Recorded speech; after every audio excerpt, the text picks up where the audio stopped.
All right, guys, it's Sunday night, and that means it's Sunday night service. And I am Dani Williamson, and this is Dr. Ken Berry with us tonight. And I am so excited. I've been wanting him to do this for probably 2 years, and I didn't even know him, but I know his wife, but I don't know him. And I am thrilled to death that you're going to be on here. We are going to be talking about the health benefits of eating meat. Wow. It's a pleasure to be with you, Dani. I've been holding my breath for 2 years now, waiting for you to invite me.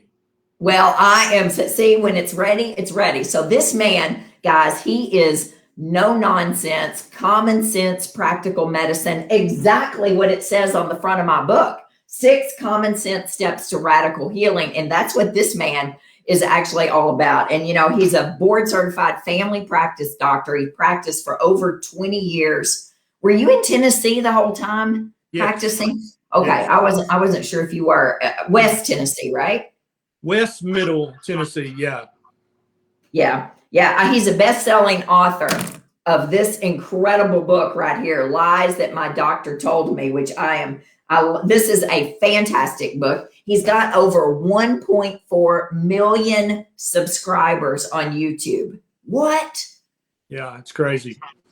I mean, he's growing. He's one of the fastest growing health and wellness influencers out there in the world, actually. And I am honored and thrilled. And he is working every single day, putting content out for every single one of us that actually saves people's lives. And I am honored and thrilled to have you here tonight, taking time out of your busy day. He has a 19-month-old little boy and a beautiful wife and 4 other kids as well. I mean, he's got a lot of children, but he's got a brand new baby. And I thank you for being here, Dr. Berry. We are going to talk about carnivore and keto and just meat in general and all the health benefits of it. And thank you so much, guys. As soon as you get on here, I want to know where you're from and put your questions up because we'll pop them up here on the screen, but we're going to get started right. That's why we started a little bit early tonight. So we're going to get started right into it. I mean, how in the world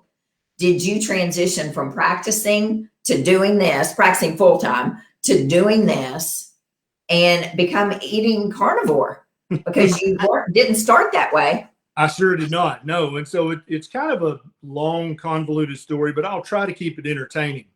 So I was classically trained. I did my medical school at the University of Tennessee in Memphis, did my residency at St. Francis Hospital in Memphis, Tennessee, and started out as an ER physician in a very small Midwestern Tennessee town. And then eventually opened a small practice there, which grew very, very quickly. And so I was seeing patients 5 days a week in the clinic and working 2 or 3 nights a week in the emergency department. And so that was also about the time I was in my mid to early to mid 30s, right? And all my life I'd been very slender, very athletic, never had a medical problem except for chronic allergies, chronic dandruff, a little bit of rosacea, a lot of heartburn, that kind of stuff, you know, just annoying stuff, nothing really meaningful. So I started to get fat, Dani.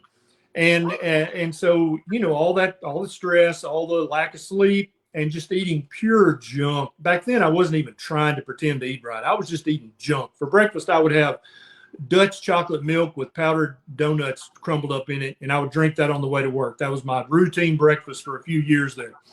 And so it got so bad that at my heaviest, I was 297 pounds. And I was pre-diabetic. I had an A1C of 6.2. And so everybody's saying, well, yeah, duh, jelly, you know, powdered donuts and chocolate milk, of course. But that was, I stopped the donuts long before I became that morbidly obese and that pre-diabetic. I started eating the American Diabetes Association diet when I first figured out, hey, I'm moving towards diabetes, right? I can't be a diabetic doctor. You know, I mean, if I was type 1, it wouldn't be my fault really, but type 2, yeah, that's pretty much self-inflicted. That's right. So I thought, well, I got to fix this. So I started looking everywhere and I started following the American Diabetes Association diet. And I started jogging 3 days a week, eating lots of whole grains, lots of fruit juice smoothies, doing all the stuff, right? Well, at the end of 3 months of doing that, I had gained weight and my A1C was worse. And it was at that point that I said, whoa, wait a minute. Because you know how it is, Dani, in practice, you give advice to your patients, but you secretly suspect them of being non-compliant, don't you? You're like, they ain't listening to me. They're laying on the couch eating Cheetos and honey buns. They're not doing what I say to do. But here's the problem with that, Dani. I lived with me. I was me.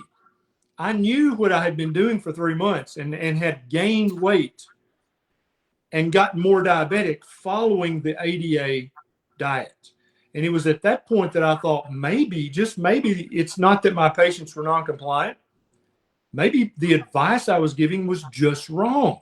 And so if somebody, an overweight type 2 diabetic came into my office, I would say, you need to eat less and move more. You need to join the gym, join Weight Watchers. It's all about calories. You just got to burn 3,500 calories a week and you'll lose a pound a week. All that baloney that's actually not true at all and not helpful at all. I was that guy. And when they came back 6 months later and they were fatter and more diabetic, I believed they were non-compliant. So I would just write them another pill.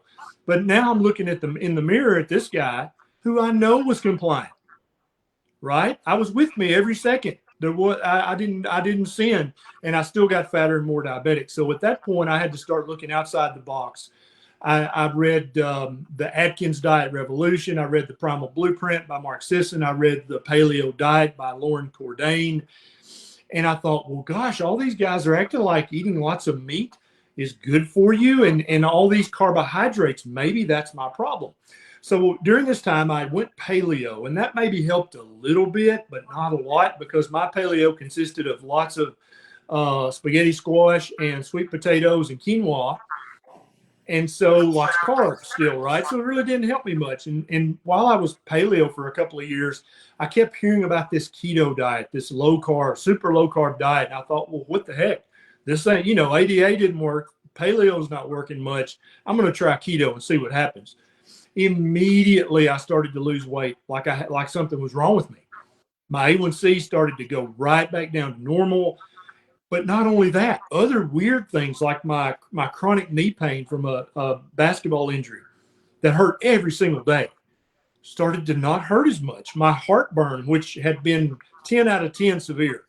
When the Nexium drug rep comes to the office, I got all the Nexium. The patients didn't get those. I took 2 a day for years for my severe heartburn, but it was 80 to 90% better on keto. And I'm like, what the heck is going on here? And at that point in my career, I would just recommend keto as a short-term weight loss hack. Let's do this for a month or 3 months, and then you can go back to eating ADA or AHA or whatever you want to do. But I know this works. But the more I researched and the more I looked into this, and the more I started branching out into archaeology and paleoanthropology, something that, healthcare providers, we don't know nothing about that. I started to realize that keto is not a fad. Keto is actually the original way that the majority of humans have eaten on this planet for the majority of our time on this planet. We ate as much fatty meat as we could get our hands on. We ate some veg if we could get it, or if we couldn't find meat, we ate veg for sure. When the fruit was ripe, we ate that, but that was once a year. When we found a honey tree, we ate that, but that was once or twice a year. But on a daily basis, we ate fatty meat. That's what we ate. And there's lots of paleoanthropological evidence to support that. That's not just my opinion. This is known. We can tell from stable isotope analysis of bones and teeth exactly what kind of meat they ate, how much meat, did they eat C3 grains, C4 grains. We can tell all that stuff. And the paleoanthropological community, they've known forever. They've known for decades that human beings are what's known as a super carnivore, which means that 70% of our food was meat, 30% was plants. That's just known in paleoanthropology. But as a doctor, and I'm sure you've never heard that before, you're like, what? That's not right. Is that true? It's not even up for debate in paleoanthropology circles. They just know this. It's just given. And so that puts the average doctor who's never read paleoanthropology, never read archaeology, never looked into that stuff, all you know is what you've been taught. And so my nutrition professor in med school was a type 2 diabetic who said that he controlled his diabetes by eating lots of whole wheat pasta. True story. That's what he told me. And now I looking back, I see just the idiocy of what he said. And I respect the man greatly. He's probably passed on now. But that's just ridiculous to say such a thing. But he taught all 175 of us that you manage your type 2 diabetes by eating lots of complex carbs, not the simple carbs. That's what he taught us. And that's what we all walked out of the door believing. And that was the one and only nutrition class we had. So now, Dani, you've got this country boy here who believes that 1 + 1 is 2 and has to be, whether you like it or not, but also believes that if you harm someone, you're guilty and you should pay atonement for that. I believe that's just how I was raised, right?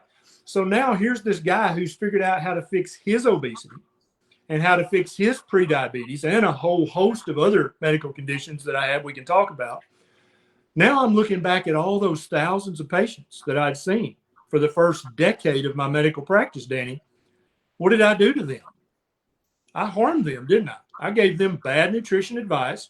Not only did I give them bad nutrition advice, but I implicitly accused them of being gluttons and sloths. I doubted their true intentions. I doubted their motivation. I mean, I won't use an expletive, but I was not a good doctor. I was a crappy doctor. You can cuss. We cuss on here. Okay. I didn't know Sunday service. It sounded like I ought not. Yeah, no, it's Sunday night service, but we cuss and we drink a little too sometimes, so it's okay. But you see, so basically, I came home telling all this to my wife, Nisha. And she said, you should start a YouTube channel and just talk about this stuff. And I'm like, what? I'm not going to do that. I'm a doctor. I'm not going to have a YouTube channel. That's dumb. But the more she kept talking and the more I kept thinking, the more I thought, actually, that's a way that I can atone for the mistreatment of all those thousands of patients who I told you just need to move more and eat less, you lazy glutton. You need to stop laying on the couch and you need to stop eating donuts and you need to start eating whole grains and fruits. Well, guess what? They were probably doing that the whole time. But that advice doesn't work long-term for anybody because it all is based on a semi-starvation model. Yes. So that's why I wrote the book, because these things kept coming up, just like my nutrition professor who said you control type 2 diabetes by eating lots of complex carbs.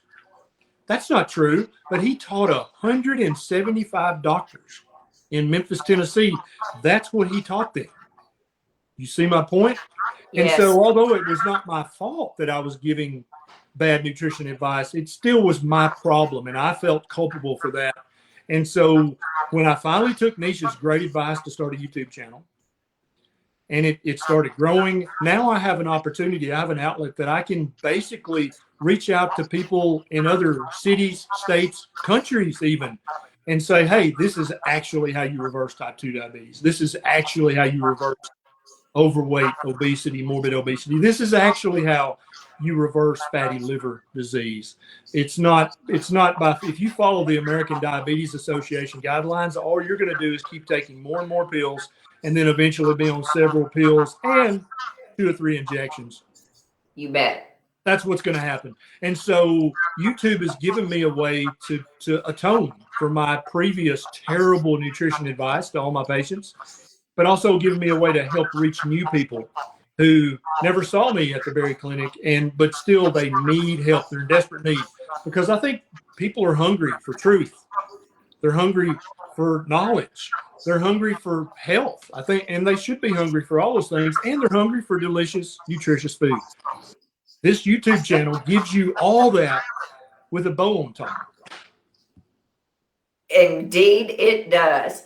So tell me this. So how does keto differ from carnivore? Because we've got a lot of questions up here about this stuff. So how does it differ? And and can you eat fish? And can you eat chicken and butter? I mean, tell us.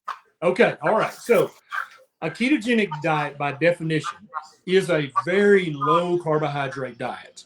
And so it's so low carbohydrate, in fact, that your body will start to break down and burn your stored body fat for energy. Now, if anybody watching this is overweight, obese, or morbidly obese, you got lots of stored body fat, don't you? And you'd like to get rid of it, wouldn't you?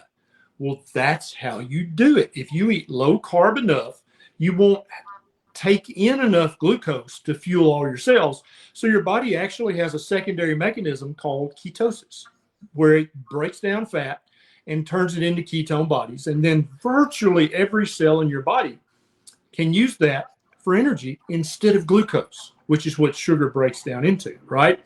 So a ketogenic diet for most people, so that they would be in ketosis, they're going to be eating somewhere between 20 total grams of carbohydrates a day and 75 total grams of carbohydrates a day. That for most people, that's going to put them at least a little bit into ketosis.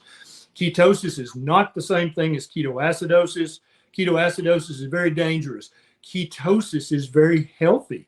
And there are actually some researchers now, Dani, who are starting to say, it really looks like that ketosis is our primary metabolic way of fueling our body. We probably only learned to burn glucose and stuff like we do now after we started eating lots of starches and lots of fruits and lots of carbohydrates later on down the road.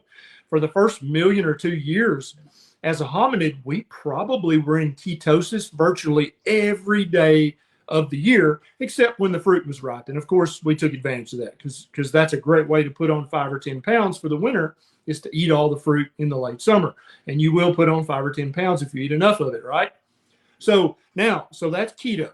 Now, if you tighten up the carbohydrates even more, tighten them up, and so you're eating as close to 0 carbohydrates a day as you possibly can, that's a carnivore diet.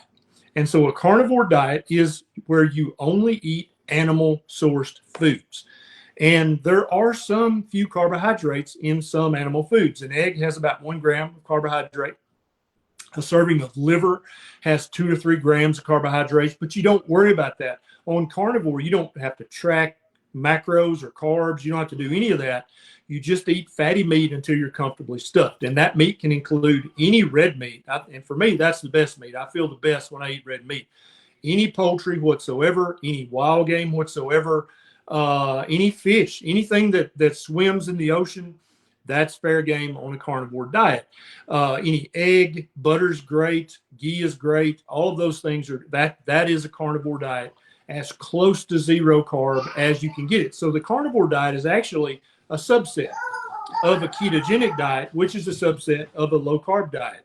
You want to say hi, Becky Boo? Come say hi. Becky's showing his tail. Come over here and say hi. Come on. Oh, you want to show him your kitty?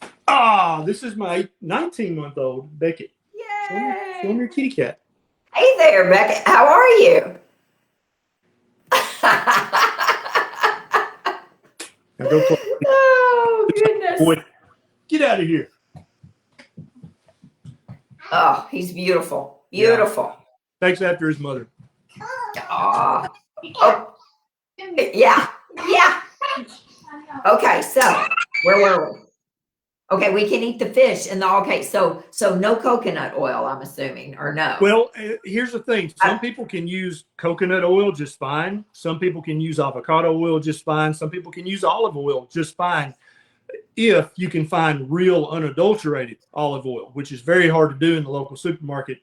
But some carnivores have trouble even with those oils. Now, the oils you definitely want to avoid is canola oil, soybean oil, sunflower oil, peanut oil, any of those, vegetable oil, shortening, Crisco. If you have any of that in your kitchen right now, I want you to get up right now. Stop what you're doing. Get up, go to the kitchen, get that crap, and throw it in the garbage, because that's what it is garbage. It is not fit for human consumption. You need to be eating real oils that human beings have eaten for thousands of years, like avocado oil, coconut oil, olive oil, or for millions of years, like beef tallow, butter, lard, right? Chicken fat, lamb fat. All these fats are as ancestral as you can get. Those are the fats that human beings should eat, not fats that have only been around for a few decades that are made in a chemical factory. That's not a healthy fat. This baby can outrun his mama. Oh, he's wanting. That's good. He's learning. So was Nisha, this is off the subject, but was she carnivore when she was pregnant? She was ketovore, which is a ketovore carnivore, and so she was still eating some veg. She was eating some Brussels sprouts, some broccoli, stuff like that. A little bit of almond flour. Because her first trimester of pregnancy, she had a little bit of a meat aversion, and she had a little bit of morning sickness, so she ate lots more fruit, and she was more keto. But then after this first trimester, she was almost exclusively carnivore, maybe 10 grams of carbohydrates a day, maybe, right, on average, for the rest of the pregnancy. And then she's been breastfeeding for 19 months and has been carnivore, just with an occasional dark green veg here and there. Milk supply has been great. Obviously, Beckett is very well developed for a 19-month-old. His vocabulary is probably pushing 200 words now. And so when you feed any human a proper human diet, they're going to attain whatever is their personal optimal health. That makes sense, right? And so, yes, pregnant women can do keto, do carnivore. Lactating women, breastfeeding women can do keto or carnivore. All these are on the spectrum of what I call a proper human diet. Over here would be a vegetable-heavy vegetarian, ovo-lacto-pescatarian, right? But you need to eat lots of fish and eggs and cheese on your ovo-lacto-pescatarian. And then all the way over to this end, which is just a red meat carnivore with organ meat 2 or 3 times a week. Anywhere on that spectrum is a proper human diet, and somewhere on that spectrum is your proper human diet, where you're going to feel your best and look your best and have the least chronic medical conditions. Bingo. That's it. It's what's best for you, and what I agree. And so Louise Davis says, what about cheese? Yeah. So here's the thing. I've got a YouTube video about cheese. They will trick you with cheese. If it's real, fermented, full-fat cheese, that's pretty darn good for almost everybody to eat on a daily basis.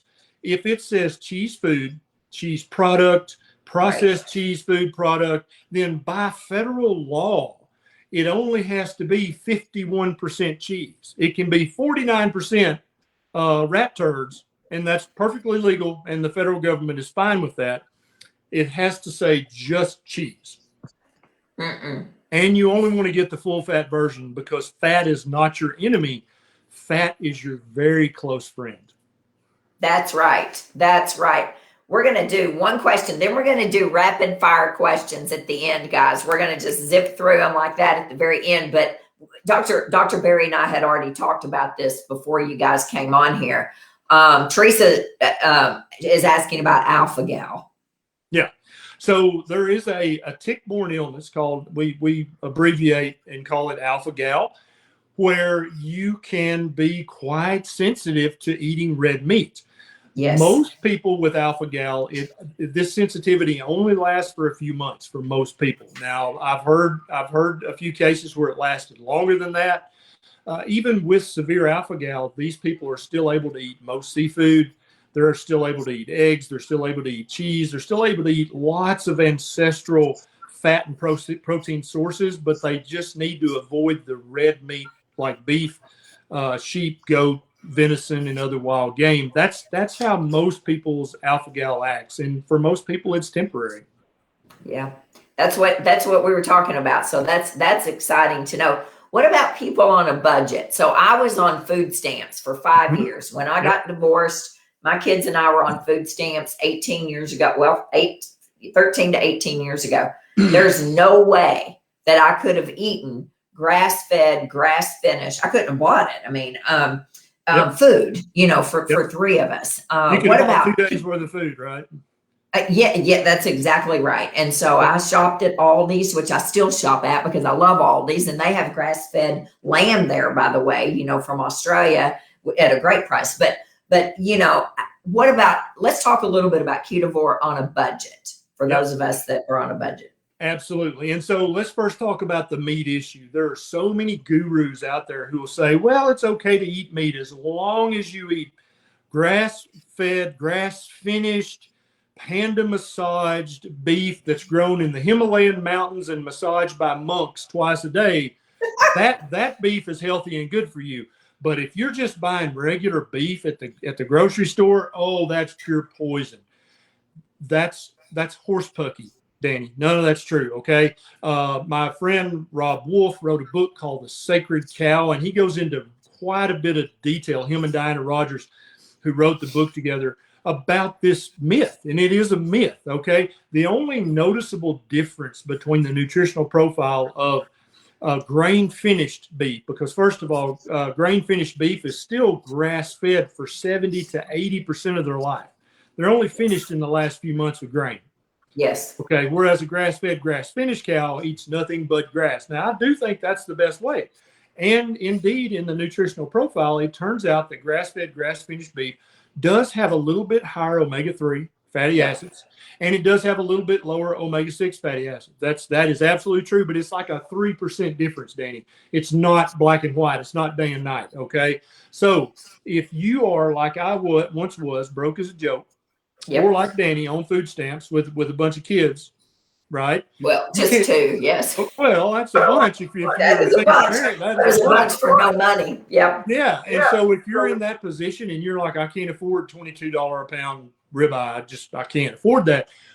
Don't worry. I actually have a YouTube video about how to do keto on a budget. Okay. Any of the meats in the grocery store are fine. You know, the big stick of ground beef that's like a 5-pound, looks like a big stick of bologna, totally fine. Bologna, by the way, totally fine. Hot dogs, fine. Potted meat, fine. Spam, fine. All that stuff is very, very nutritious and good for you. Is it as good as grass-fed, grass-finished panda massage meat? No, it's slightly less good, but it is still nonetheless very good for you, very nutritious. And I defy anybody to prove me wrong. I would love to be proven wrong, but I don't think that's going to happen because I've looked into this quite a bit. Now, what you're going to look at if you get any processed meat is you're going to look at the total carbohydrate count, because in some of these meats, they'll add a lot of sugar. They'll add a lot of oat flour. They'll add gluten. They'll add all kinds of stuff. But the way you can tease that out is to look at the total carbohydrates. If it's over 1 gram of total carbohydrate per serving, don't get that. Okay. The other day I was at Walmart getting Beckett some hot dogs, and I looked at one. It was 4 grams of carbs per hot dog. I looked at another one. It was 2 grams. I looked at another one. It was 1 gram. And then I found a fourth, which was not even a big name brand, 0 grams of carbs per hot dog. That's the one I bought. And it was actually one of the cheaper ones on the shelf. That's all that matters. Don't worry about nitrates or nitrites. I've got a YouTube video about that. Okay. Don't worry about that stuff. That stuff those are tempest in teacups. Lots of people want to stir up a big to-do about something so that they can then sell a book or sell a supplement or sell a product. In reality, all you need to worry about is just eating lots of fatty meat. And then if you want to add some veg and some berries, that's fine. If you don't want to, you don't have to. The quality of the meat makes very, very little difference. The price of the meat makes very little difference. You can do keto just fine with hot dogs and Spam and potted meat and mustard.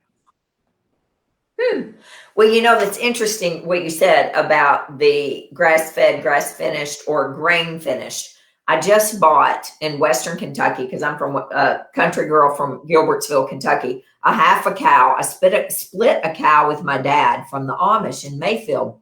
Well, when we called, it was supposed to be grass-fed, grass-finished. Well, when we got there with our $600 check a piece, right, for a half a cow, Mr. Yoder said, well, anyway, whatever, it's grass-finished. I mean, grass-finished, grain-finished. Well, I got all stressed. My stepmom could see it. I was not going to act ugly in an Amish butcher. Right. But I was like, I am handing over $600 hard-earned dollars here for half a cow. And I freaked out inside. And Dee Dee said, well, now when I called, but anyway, he said, it's non-GMO corn. I guess he saw me turn white. And anyway, okay. So, and then we got out there and we didn't have any liver. I love liver. So we went back in. I guess he felt so bad because I looked bad. I didn't act ugly. I didn't tell them to shove their beef up their ass or anything like that. I didn't say anything like that. I just was, anyway, I got so much free beef liver. I love beef liver. He gave me a ton of liver. He said, people don't want it. They don't want it. But that makes me feel good because I've got steaks thawing out in there and all right now. And I've been stressed over it Because No, I thought if I was going no. to pay that much. Your grain finished beef from the Amish gentleman is perhaps 0.5% less good than grass fed, grass finished. It is literally irrelevant when it comes to the way your body sees and processes and absorbs all the nutrition. It is a non-issue. Okay. And Okay. kudos on getting all the liver. If I have my way, liver is going to become more expensive because I'm going to have everybody on the planet eating it because it is the ultimate superfood. There is I love it. nothing more nutrient dense than liver. It can be chicken liver, beef liver, pork liver, sheep liver. Oh my goodness. It can be turkey liver. Nisha's dad got a turkey yesterday and he saved me the heart and liver. Those are things that human beings have eaten since our time on this planet. And those are things we've got to rediscover if we want all the vitamins and all the minerals that our body's supposed to have without taking a handful of pills and supplements every day. Because I'm not about a lot of pills and supplements. I think if you eat on the proper human diet spectrum, very little of that is necessary. And the only necessary supplements are because we've depleted our soil with monocropping and improper grazing. And now the nutrients are locked up so deep in the earth, we can't get them out. So we have to take supplements. But I don't think it's going to be that way forever. I think a lot of people are starting to look into regenerative farming. Nisha and I are looking into that right now. The sheep pasture is going to be right back there out the window. And we're gonna pull those nutrients back up out of the earth and put them into sheep meat, and then we're gonna eat it or sell it. Good. I love sheep. I love anything about it. Can you overeat liver? Well, that's a good question. If it's polar bear liver, then the answer is yes. There is a case study of somebody who developed vitamin A toxicity eating too much polar bear liver. If it's puffer fish liver, then yes, because it has a toxin in it that will kill you dead as a hammer. But there's never been a documented case report ever in the history of medical literature documenting somebody ate too much beef liver, chicken liver, pork liver, sheep liver, and became vitamin A toxic. That there is not a single case report of that in the literature.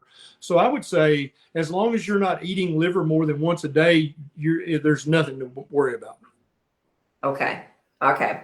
Hey, can you stay on the carnivore diet forever? Like, is that something that do you eat any vegetables? Every now and then, she'll roast up some Brussels sprouts and just perfection, seasoned and crispy, and I'll eat a few of those. But to be honest with you, I've definitely lost the taste for sweets and just junk. I could fast for days with that stuff sitting right in front of me. I'm not even interested in it anymore. I've completely broken the sugar addiction by eating this way. For a while there, when I first started keto, I had to have a keto cake or a keto mug cake or a keto treat or a cookie or a shake every day. But as I progressed towards carnivore, I just crave that stuff less and less. And now it's a very rare day when I'll have some kind of little keto treat. The last time was Christmas. I had too many keto treats and gained 3 pounds in a week, and said, "Yep, that's enough of that." Every now and then I'll have some vegetables with Nisha, or if Beckett's eating some strawberries, I'll have one. But it's just not something that I crave. What I crave is fatty red meat and liver and heart. Those are the things that I crave now, and I'm very happy with that because remember I said I was 297 pounds, right? Yes. At my worst. Now I'm 226, and this is the lowest weight I've been since I was about 31 years old, and I'm 52 now. So I'm very happy with that. And if it takes eating meat and organs, which are delicious and nutritious, if that's what it takes to keep this health, I don't feel like that's a restrictive diet at all. I'm very happy to do that. And then on Christmas and anniversary and birthday, I'll cheat on carnivore with keto. How about that? Okay, there we go. Yeah, somebody was asking, I can't find it, about dessert, but she said, what do you eat for dessert? But you've lost your craving for dessert. I don't eat dessert. Dessert is something that the big food manufacturing companies have trained you, like a trained seal or a trained circus animal, to think that you need after every meal. That's not a need. That you've been trained to believe that. That's propaganda, and you fell for it. Yeah, I fell for it for years. Well, sure. Hey, what about constipation? Do patients get constipated? Because I've had several people ask me about, and I mean, I don't I eat a lot of meat, but I'm not carnivore. Yeah. Do you get constipated? What do you do? No, No. there is no constipation on a carnivore diet. In fact, people who have severe IBS-C, just the worst in the world, it completely goes away with a carnivore diet. We're all, again, trained like circus animals to believe that you have to have fiber to poop. And I swore before this I wasn't going to talk about poop, but here we are. So that's we're trained. You got to have lots of fiber and lots of carbs if you want to poop. Not true at all. Carnivores poop less than people who eat lots of carbs and lots of vegetable and lots of fiber, because you can't absorb those things. Now, if you can't absorb something, Dani, that means it's not nutritious, right? And so you can get lots of fiber from eating sawdust or cardboard. And it's actually just as nutritious as the fiber in All Bran or some other breakfast cereal. You cannot digest it. So therefore, why are you eating it, right? And we can talk about the gut bacteria, and we can talk about colon cancer. I've got YouTube videos on every single one of those subjects. But just suffice it to say that carnivores actually have the least bowel complaints of any other subset of way of eating. Keto's much better than paleo and other high carb ways of eating as far as constipation goes. Carnivores virtually have no digestive or bowel movement complaints whatsoever. Wow. Okay. That was interesting because I wouldn't have thought that. So, Right. Marcy says, should you eat this way if you don't need to lose weight? Okay. So, Marcy, that's a great question because I was thinking that same thing. I weigh 130 pounds. I'm right there at 130, 128. I mean, I don't, I'm 5'7". I don't need to lose any weight. So I don't need to gain. I want to gain any weight, but anybody, are you saying anybody? Yeah. So here's the thing. The ketogenic way of eating and the carnivore way of eating are not weight loss diets. They are weight optimization diets. Okay? Oh, that's a good way to put it. We've had people with severe anorexia, which most eating disorders, if you're being honest, are caused by inappropriate food choices your entire life and your food training up to this point. And when you're eating foods that are not proper human foods, your risk of developing an eating disorder, in addition to all the other psychosocial things, absolutely, but that's part of it.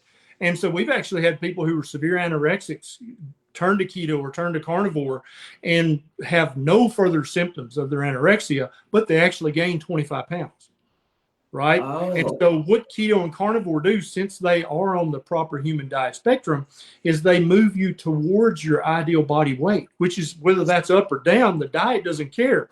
Your body knows what your set point should be, right? And that's where your body goes. And so some people who are too slender gain weight on keto or carnivore. Some people who are overweight or worse lose weight. And so that's what it does, is it brings you to within 5 or 10% of your ideal body weight. That's what the proper human diet should do. And that's in fact what it does do. So how many patients have you seen in your career, Dani, who are normal weight but have severe psoriasis? Or normal weight has severe rosacea or eczema, or were normal weight but has severe arthritis, severe osteoporosis, severe heartburn, severe dandruff, right? I could go on and on. They're normal weight. If you just saw them across the street, you'd be like, oh, they're healthy. Look at them. They're slender. But then when you get up close and you start listening to their story, they're inflamed as hell and they're sick as hell, but you just can't tell it by looking at them. That's the other part of the keto thing. Remember, I talked about my arthritis pain in the beginning of this live. I talked about my heartburn. So my heartburn got 80% better on keto. Then I decided to do a carnivore challenge when I was just learning about it on my Facebook page. And I said, hey, everybody, let's do carnivore for a month. And they're like, yeah, let's do it. At the end of that 30 days of carnivore, I had 0 heartburn the entire month. And so even on keto, I would still take a Tums here and there. And it was much better, but not gone. But on carnivore, I had no heartburn. And so I've been a carnivore now for 22 months, give or take. No heartburn for 22 months. And for anybody out there who suffers from severe daily 10 of 10 heartburn, it's torture. It's awful. It affects the way you talk. It affects the way you swallow. it's terrible. It's miserable. And so for somebody who suffered from that for years to say, I have not had a single day of heartburn, not even 1 out of 10 for 22 months, and I am not taking no medicine for that, none. That's what carnivore did for me. So why would I ever not do carnivore? So these ways of eating are not just about weight loss. That's what the majority of people come to them for, because the majority of us are fat, right? But there are many of us suffering from chronic medical conditions, chronic autoimmune conditions that get substantially less severe on a keto diet or a carnivore diet. People with Crohn's, ulcerative colitis, IBS, C and D, it just goes away on a carnivore diet. It just literally goes out. We don't know if it goes into remission or if it's cured or if it's reversed. You can use whatever adjective you want to, but these people are just happy to get up every day and put their pants on and not have to worry about where the nearest bathroom is. Oh yeah. Oh, I know about that. I lived in New York City for 3 years with IBS-D. Yeah. And I can tell you to this day where every public bathroom is in that city. It's a horrible thing to live with. Is there, Paula says, basically what she's saying, do you agree that this might not be for everyone? Is there anyone, now let's take away alpha-gal patients, right. And temporarily you say they can come back at some point, hopefully, and eat. Is there anyone that should not consider this? There is not a single person listening to this podcast, this live, who should not eat on the proper human diet spectrum. If you are indeed a human being, you should eat a proper human diet. And it does fall on that spectrum based on tons of credible medical and nutrition research, tons of archaeological research, and tons of paleoanthropological research. That's the spectrum that is a proper human diet that will give you your optimal health. Now, if you're in your early 20s and you're just young and dumb and full of crap and you don't care, you can have your Dutch chocolate milk with powdered donuts and you're not going to see any untoward effects for a few years. You can get away with that, in other words. So, yeah, right. If you're feeling great and you don't have any problems whatsoever, eat whatever the hell you want. That's fine. But when you start having chronic inflammation or an autoimmune condition, or you start gaining weight, or you start losing muscle, or you start to develop osteopenia or osteoporosis, or you start to develop early Alzheimer's symptoms, that's when you need to look me up on YouTube and go see Dani in Nashville and say, hey, what was that thing I heard about the proper human diet that time? Because then it becomes very, very important that you eat this way.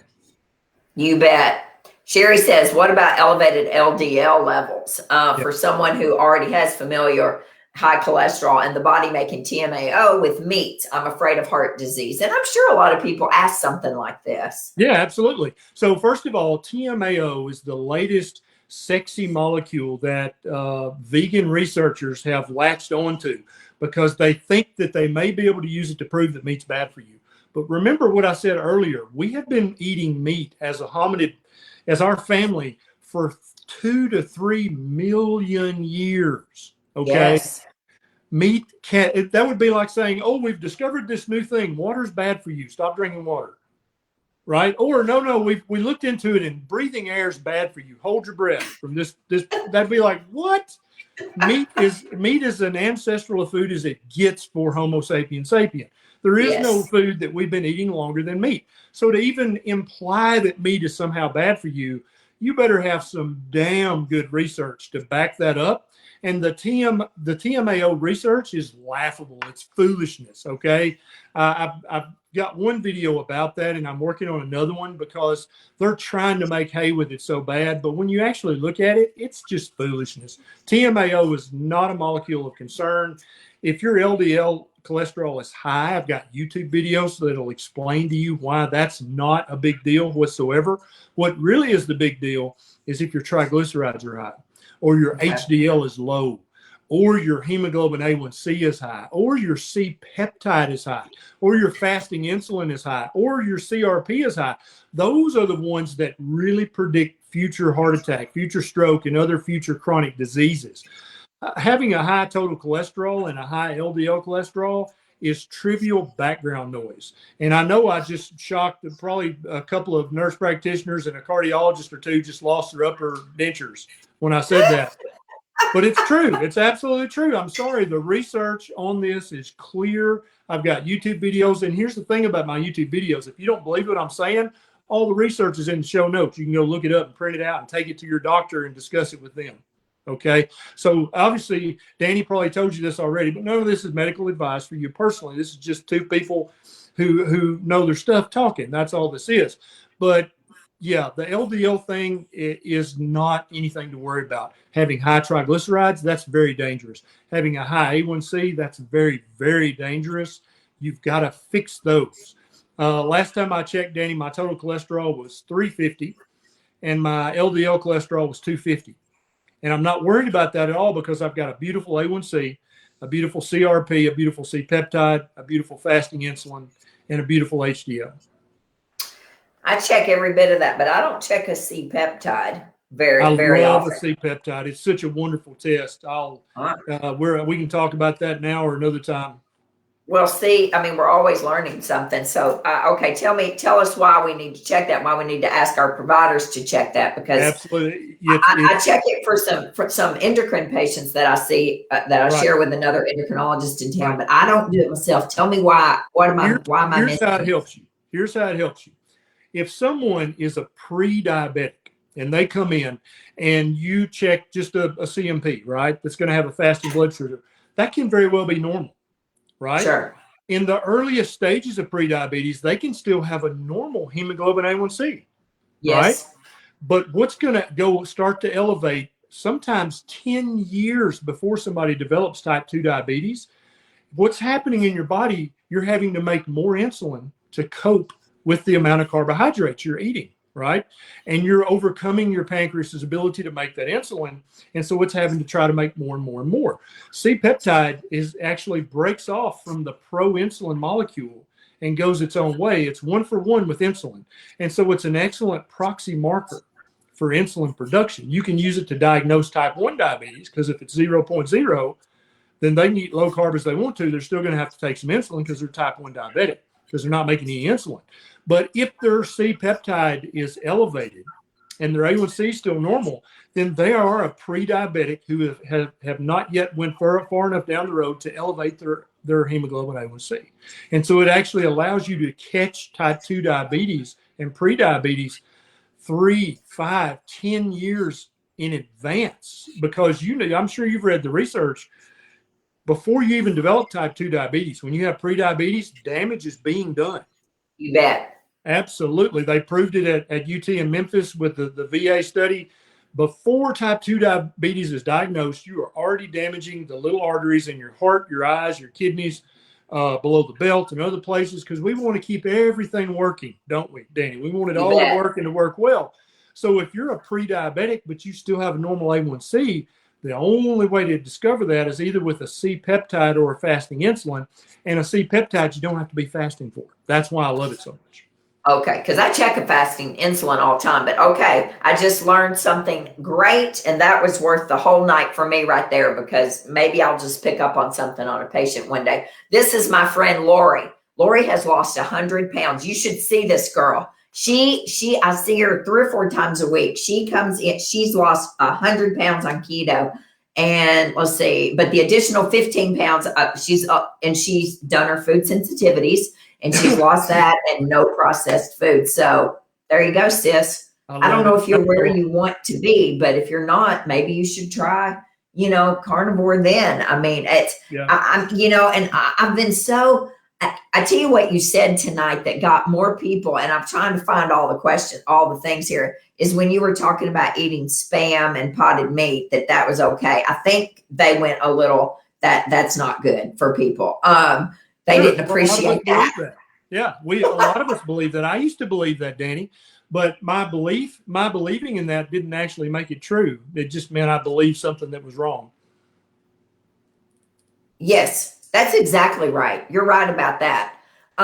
Yes. And it's interesting, Carrie, I have a lot of vegetarian. I can tell you right now, and I can say this pretty much, not as a blanket statement, but a lot of my most unhealthy patients, I don't want to say sickest patients, because I don't like that word, are vegan and vegetarian.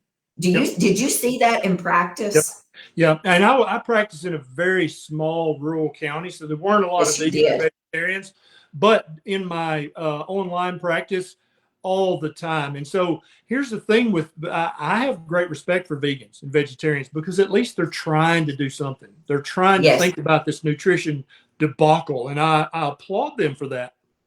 When you change from a standard American crap-filled high carb diet to a vegan diet, you're probably going to feel better for a few years, no doubt about it, because you've removed a lot of slow poisons from your body. But the problem is that a vegan diet is almost, it is impossible to get all the vitamins and minerals, all the omega-3 fatty acids you need.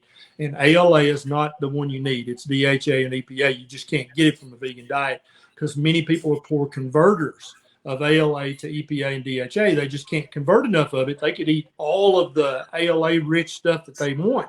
They're never going to make enough DHA. And so after 3 or 4 or 5 years, they start to look haggard and they start to struggle and they start to have fatigue and brain fog. And they're like, I don't know what's wrong with me. I'm eating this perfect diet, but I just feel like crap. I heard that so many times. And when you put a piece of beef liver or a piece of good seafood or a couple of scrambled eggs and butter in that person's mouth, their brain and body light up like day and night. They're just You like, bet. boom, that's what I was missing, is all You those bet. things that you can only find in animal meat. And please, any vegans or vegetarians watching, don't be offended. I respect you greatly that you're trying and that you're searching. Me too. Because what we're all really doing ultimately, Dani, is we're searching, stumbling around in the dark, trying to figure out what's a proper human diet. What should we eat? But the only way you ever find it is not to just listen to this doctor or that nutritionist.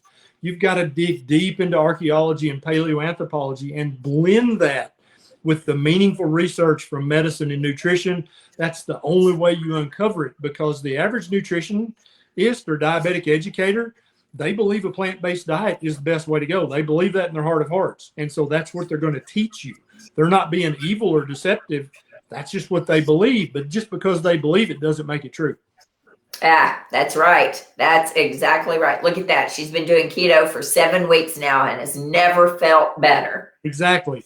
And I think we keep seeing this on Twitter and on Facebook and Instagram, people who are vegan for 3, 5, 10, 15 years, when they add some kind of animal-based food back into their mouth, into their diet, it's like their brain switch back on. It's like their energy, their their gumption, their get up and go. Because your brain, if it doesn't have an excellent source of DHA and EPA, which comes from fat from animals, your brain just cannot function optimally.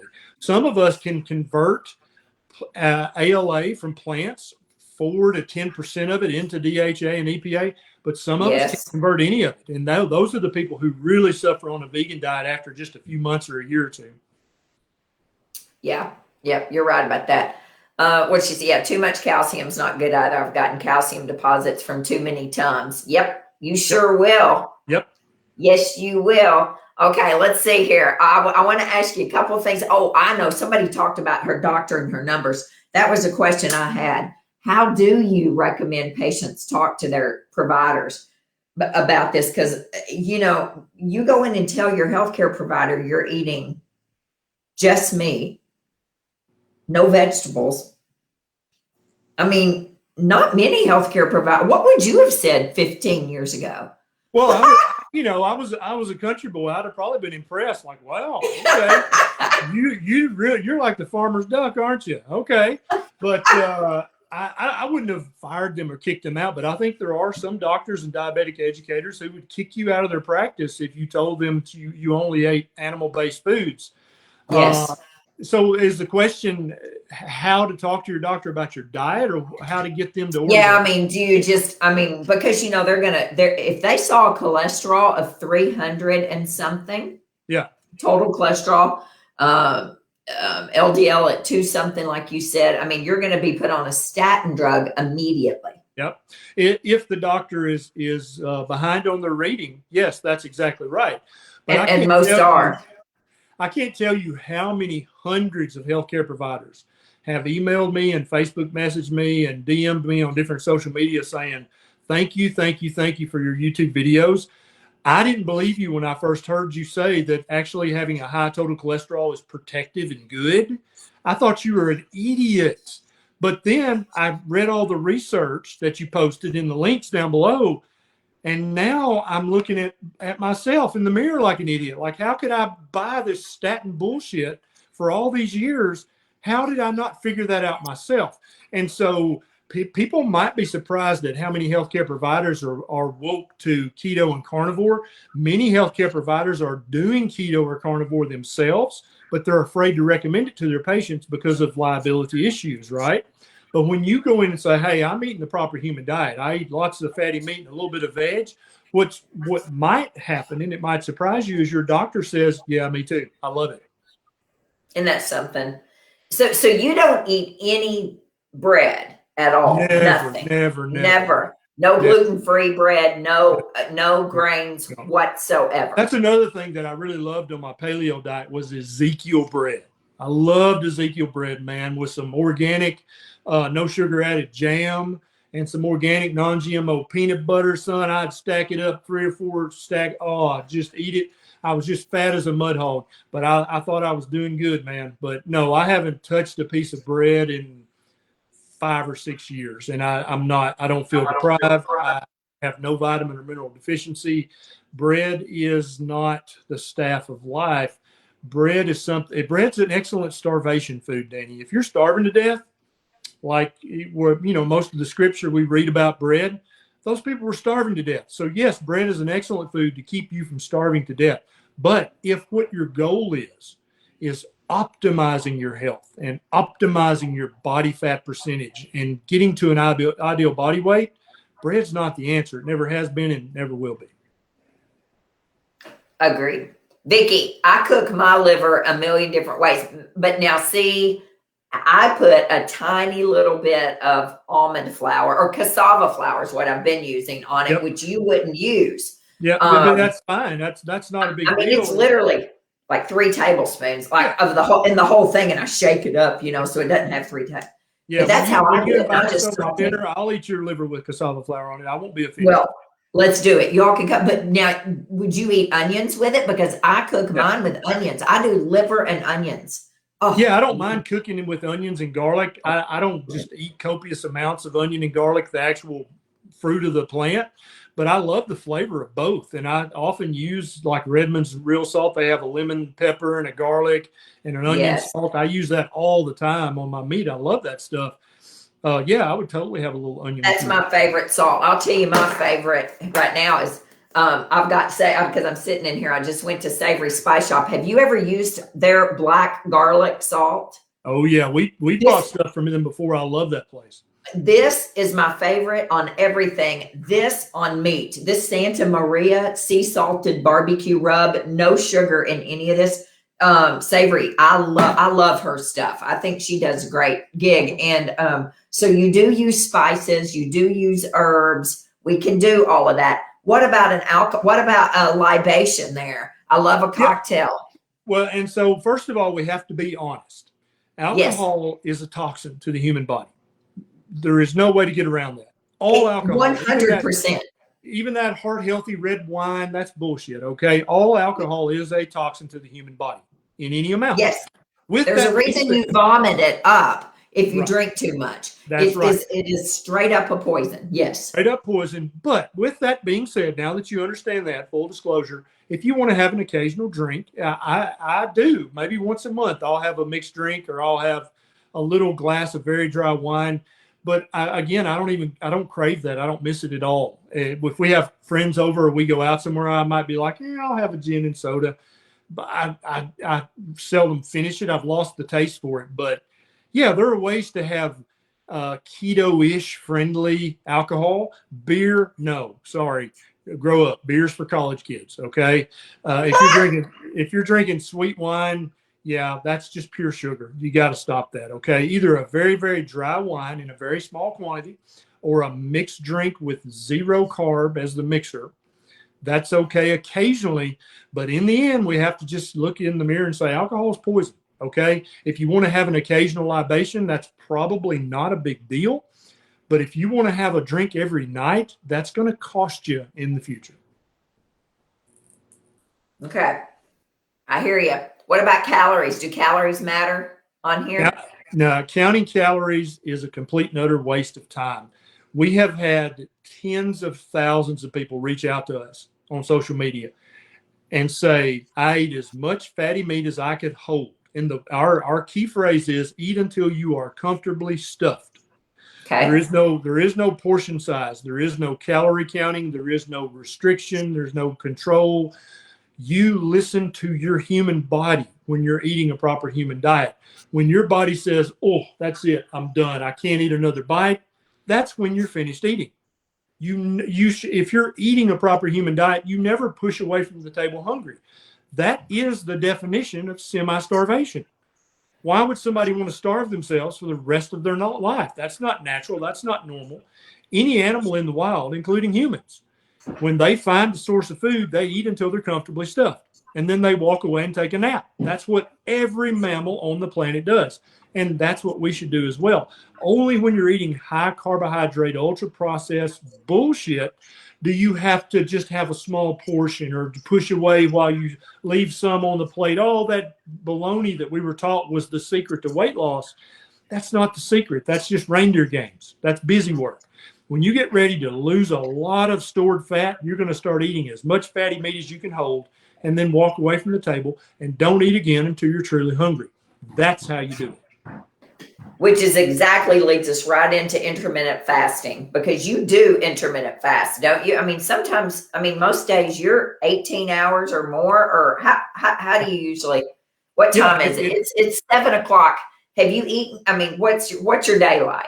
Yeah. So I ate 6 scrambled eggs and a 16-ounce ribeye about 2 hours ago. That was my breakfast at 5 p.m.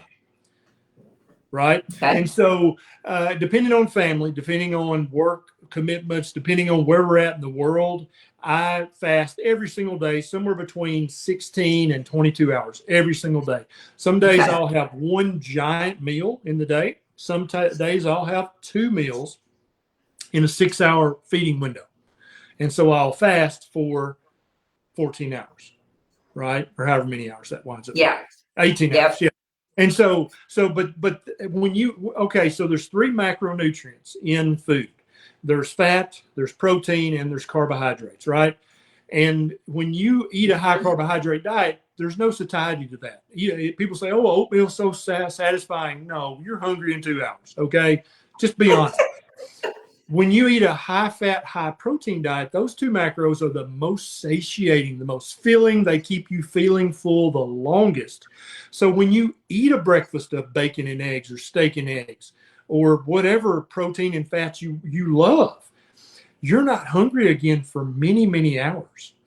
And in a like vein, when you eat a big carnivore dinner, when you wake up in the morning, you're not hungry. You're not going to eat breakfast. You're going to get up and get busy with your day, having fun and working hard because you're not hungry. You don't have to waste time eating because you're still full from the night before. And that's the beauty of keto and carnivore, is it naturally allows you to fast a little bit every single day.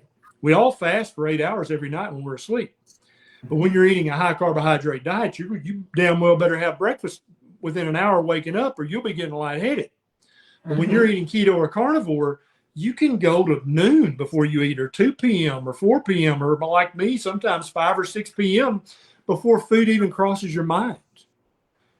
And then when you're truly hungry, then you eat. Okay. Do you drink coffee, black coffee? Yeah, I sip on black coffee in the mornings, more out of habit than anything else. I'm thinking before long I'm going to do a coffee-free month challenge on my Facebook page, just to show that I don't need it, because I'm hard-headed like that, right? My grandfather was from Missouri, the show me state. Oh, Lord. Okay, Debbie does have a good question here, because talk about the blue zones, right? And she's all and so yes, in Yorba Linda in California, they truly are plant-based, because those are Seventh-day Adventists, and they don't eat any meat or anything like that. But the majority, now I'm going to answer my version of this, and then I want you to answer it. And this is how I would answer a patient who says it to me, because I am a fan of a Mediterranean diet now, but that's what I know. I didn't know anything about carnivore. a true Mediterranean diet, and when I went to Italy and all, is not all plant-based by any means. A Mediterranean diet, what they eat in the blue zones, is not plant-based. It is all the fish, nuts, seeds, and vegetables and fruit. There's some fruit, yeah, but lots of lean meat on a Mediterranean lifestyle. Yep. Fats. Yep. Yeah, a lot of fats. So yeah, and they do live long, and yes, and so I get that. And so she's also the same person who's asking about the research behind this. She's asked several times about this. She says she's on the on your YouTube channel. She doesn't see the research, but Deb, what I believe is his research is on each show in the show notes. That's right. Not like just on his YouTube channel. You have to go to each show he's doing. Am I correct on that? That's exactly right. Now I'm excited to talk about Dan Buettner and the blue zones, and then we're going to talk about Seventh-day Adventists versus Mormons. Okay. Now, when Dan Buettner first wrote his book, The Blue Zones, when it first came out, I engulfed that book. I read the entire book in one day. I was in love with that book. I had such a crush on Dan Buettner, and he ain't even cute. But I love the concept that eating a certain way would give longevity and would give health, right? Mm-hmm. Well, it turns out that Mr. Buettner was very disingenuous with the way he described the blue zones. I have been to Costa Rica. I've been to Guanacaste, and other researchers have been as well. They eat tons of pork. They cook everything in lard. They use butter for everything. They have homemade cheese. They eat all kinds of fat in animal products every single meal of every single day. And they live to be 110, and they're riding up the mountain on their bike when they're 95. That is absolutely true. I've seen people that look old as dirt doing things. I'm like, God, I don't even think I could do that. Did you see what he just did? So Mr. Buettner was very disingenuous. And I don't think he was trying to deceive. I think that he was just had his own personal blinders on, his own preconceived notions. He saw what he wanted to see. Right? But the truth of the matter is that all the blue zones, except for Loma Linda, and we'll talk about them in a minute, eat lots of fat. When you're anywhere around the Mediterranean, you've been there and so have I, they put butter on their butter. There's cheese on everything. There's olive oil, there's coconut oil, there's avocado oil, there's fat, there's meat, there's cheese, there's eggs everywhere, every meal. So to say that they're in some way plant-based or vegetarian is just idiocy. It's not true at all. I've actually been there and ate with them. Now let's talk about Loma Linda. It is a very blue zone. There's no doubt about it, but there's another blue zone over in Utah that he didn't talk about, and I'll tell you why. The Mormons, that's actually been studied, when you compare Loma Linda residents to the just standard American people, they are very long-lived, live way longer, much healthier. But the problem is when you compare them to Mormons, they're exactly the same. Now, what do they have in common? Both of these religions believe in no smoking ever, no tobacco whatsoever. They also believe in no alcohol whatsoever, ever, right? They don't do any drugs. They have very little caffeine. They don't do anything bad. They eat real food. So they both eat unprocessed real food. The Mormons eat tons of meat, right? The Seventh-day Adventists don't eat any meat, but they both live just as long. And so when you compare those two groups, quickly you see that whether or not you eat all plants is kind of just a choice based on your personal preference. You can eat lots of meat and live a long damn time. It happens in Utah every day, which is the blue zone that Mr. Buettner for some reason didn't talk about. Do you know how he got the name Blue Zone? I watched an interview with him. Yeah, I did know when I read the book, but I've forgotten now. Well, all he had was a blue pen when he was marking down these towns. Yeah. Okay. And he called them a blue zone because he circled it with a blue pen. It had nothing to do with how it did with how healthy, but yeah, he had a blue pen. If it had been a red pen, it'd been the red zone, green zone, whatever. But what about grilled meat? Causes cancer? True or false? Okay. So again, we have to bring in our paleoanthropology, right? What have humans been doing for the last million years? We've been cooking meat over an open fire. So we've done that the entire time we've been on this planet. But now all of a sudden, grilled meat's bad for you. You see how just right out of the gate, you're like, wait a minute, breathing air is bad for me? What? So when you actually look at the research, it's very indirect. It's based on epidemiological research. It's not based on any controlled research in humans. The research showing that grilled meat or red meat or even processed meat is any way bad for you is a fairy tale. Okay. They badly want to believe it. But when you actually look for meaningful research that proves it, there is none. And you heard me right. I didn't say there's very little. I said there is no research that proves that grilling meat increases your risk of cancer. There is no research that proves that processed meat increases your risk of cancer or heart disease. There's no research that proves that eating lots of red meat will increase your risk of cancer or heart disease. The research does not exist. Does that help? Most of your medical doctors are about 20 years behind in the research. Right. That's what the research shows. Absolutely. If you'd asked me 15 years ago, I'd have said, yeah, don't eat too much grilled meat. It's probably bad for you, because that's what I was taught by my nutrition professor, who thought that you control type 2 diabetes by eating lots of complex carbohydrates, right? So all these doctors and healthcare providers, they mean well. They want the best for you. But if they don't know better, then they can't do better, and they can't tell you better. So that's why this is all a process of us all rediscovering what really is bad for humans, what really is good for humans. And we've all got to do that together. Some of us are far ahead on the curve. Some of us are lagging way behind on the curve. If any doctor tells you that a high total cholesterol is bad for you, literally they're 20 years behind on their reading. If they tell you that LDL cholesterol being elevated is bad for you, they're at least 10 years behind on the reading. You see what I'm saying? And so they mean well, they're just behind on the reading. They're practicing an old fad medicine that's not in fad anymore. It's not in fashion, but it's also just wrong. Same goes for the fear of red meat, processed meat, grilled meat. All this stuff is based on epidemiological research that does not prove anything at all.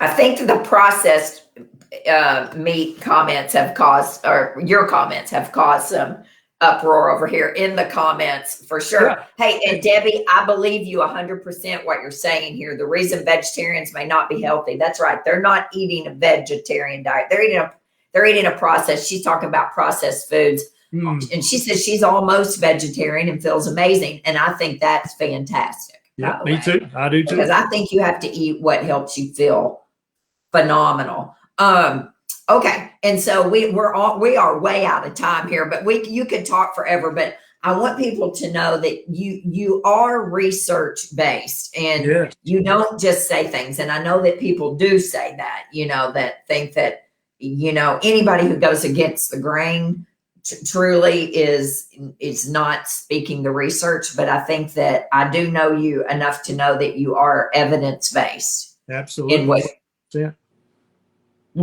And so is carnivore, yes, it is Sjogren's friendly and Hashimoto's friendly for sure. Would it improve symptoms? And you have a story in your household over that. Yeah, my beautiful wife Nisha had severe Hashimoto's thyroiditis, sick as a dog. And we bumbled around for months. She went to 2 or 3 different healthcare providers. They checked her, her TSH. They would say, here's some Effexor. I don't know what's wrong with you. Here's some Prozac. And finally, I got down my big yellow hormone book. Do you have that book, Dani? That big yellow hormone book. And I looked and I was like, we got to check every single one of these thyroid tests. Yes. And sure enough, her TPO antibody and her TG antibody were sky high. Hashimoto. Yep. There it is. So we got her on the appropriate medication. And by the way, guys, Dani's now managing Nisha's Hashimoto. She took that off my hands. So that's one less thing for me to do. But yeah, and so any autoimmune condition like that, carnivore is the way. You're going to have a better chance of putting that into remission, of having less severe symptoms, less frequent flare-ups, with the most uninflammatory diet on the planet, which is carnivore diet. Yeah. Kirsty who just said this, Dr. Berry's book, Lies My Doctor Told Me, was one of the first books she ever read. She's a Doctor of Pharmacy. She's the Fed Up Pharmacist on Instagram, and she Yes, said I it's love her. really opened my eyes as a healthcare professional. A must read for every patient and provider. Guys, this is a great book. Go get it on Amazon. It's just been revised, actually, and it's fantastic. And you have a new book that will be coming out at some point. Yeah, new book tentatively titled The Proper Human Diet. And we have lots of irons in the fire, as our grandfathers would say. And so I'm working on it diligently, but I'm unsure as to the release date at this moment. Totally understand. All right. Tell them how they're going to get in touch with you. You have been amazing. We could sit here and talk till 9 o'clock, but we've all got things to do. It's barely daylight out there. I see it over there at YouTube. Tell us how they're going to get in touch with you. Tell us all the things on how to reach out to you. So the book is available at all bookstores in the world, and it's also available as an Audible in case you've got ADD and you've got to be doing something else while you listen to the book. There's an Audible for that too. I've got a YouTube channel. I try to post 2 or 3 new videos every week. Every Monday night at 7 p.m. Central, Nisha and I actually go live for an hour and do nothing but Q&A, rapid fire, many questions as we can answer in an hour. We do that every single week without fail on YouTube currently. But when I get some damn internet here, I'll be able to do it on Facebook, YouTube, and Twitter again. When so I've got a Facebook page as well that I post stuff on. When I'm feeling snarky, Dani, I go over to Twitter and fight with the vegans and the plant-based people. When I'm feeling loving, I go over to Instagram and post stuff and cute pictures of Beckett. Beckett's got his own little Instagram. It's so cute. And yes, he does. I'm on all social media. I'm on Clapper. I'm on TikTok. I'm on all of them. Literally, not kidding. MeWe. Some of them I can't even remember the name of. Locals. LinkedIn. I'm everywhere because I'm trying to help as many people in this world as possible have the best health they possibly can in order to atone for my decade of terrible nutrition advice that I gave my poor patients. 2 decades, not 1 decade, 2 decades. 1 decade of bad advice. The second decade I was pretty darn close. I was getting better that second decade. Okay. Yeah, you're out there. You really are. I was watching a YouTube video today with you, and I can't remember who you were with, but he said, you are definitely one of the fastest growing health influencers out there. And, you come up against a whole lot of people, I'm sure, who, have some rough things to say about this. Sure. Well, anytime we disagree, we've got 2 choices. We can either sit down and try to discuss it, or we can yell at each other and call each other names. Some people choose the former, some people choose the latter. I like to sit down and say, well, let's discuss that. Show me your research. What are your citations? Here's mine. Let's look at this. Maybe I'm wrong. I'm happy to be proven wrong. For the first decade of my practice, Dani, I was complete and totally wrong. And I'm happy to admit that. And if I'm wrong again, I'll admit it, and I'll admit it publicly, because that's just the kind of guy I am. I'm not trying to trick anybody. I'm not trying to sell you anything. I'm just trying to have the best health I can have and then share that with you as well.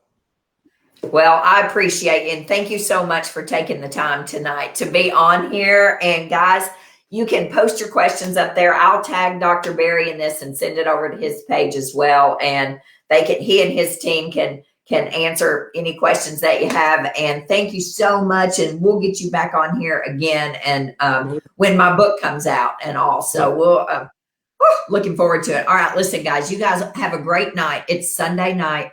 Get your meal prepping ready for tomorrow. Get your things ready. Remember, you got to eat well, sleep well, move well, poop well, decrease stress, and you need community. You got to cultivate community wherever that is for you. And, you're not broken. You're not broken. And whatever diet works best for you.